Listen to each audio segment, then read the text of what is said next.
కులగణన అన్నటువంటిది ఖచ్చితంగా జరిగింది. Very good. నిన్న చూసినటువంటి దాంట్లో బాగా ప్రొజెక్ట్ అవుతున్నటువంటిది హిందువులలో బీసీలు ఎంతమంది ఉన్నారు, ఎస్సీలు ఎంతమంది ఉన్నారు, ఎస్టీలు ఎంతమంది ఉన్నారు, ఓసీలు ఎంతమంది ఉన్నారు. Very good, no doubt. మంచిగా లెక్క చెప్పారు ఎవరు ఎంతమంది ఉన్నారు అన్నది.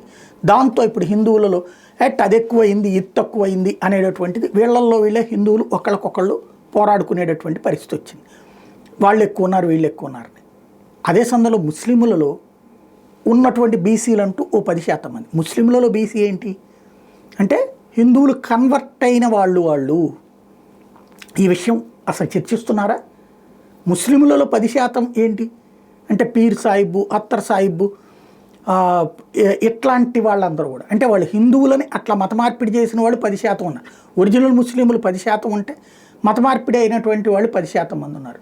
అసలు ముస్లింల్లో ఉన్నటువంటి ఆ లెక్క సున్నీలు ఎంత, షియాలు ఎంత, అహ్మదీలు ఎంత, ఈ లెక్క ఏమైనా తీసారా కులగణంలో? అది జరిగిందే లేదే. హిందువుల్లో మాత్రం రజకి ఎంత, లేకపోతే గౌడ్ ఎంత, యాదవ్ ఎంత అని అడిగారే, మరి దాంట్లో ఎందుకు లేదు? ఇది నెంబర్ 2. నెంబర్ 3 వచ్చేటప్పటికి క్రైస్తవులు లేరు అసలు. అసలు క్రైస్తవుల సంఖ్య ఎంత తెలంగాణలో?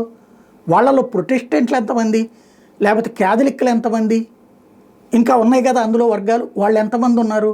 ఆ లెక్క ఎక్కడుంది?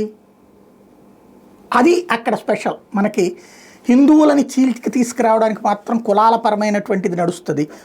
అదే సందర్భంలో మిగతా సామాజిక వర్గాల జోలికి వెళ్ళే ధైర్యం కూడా చేయరు.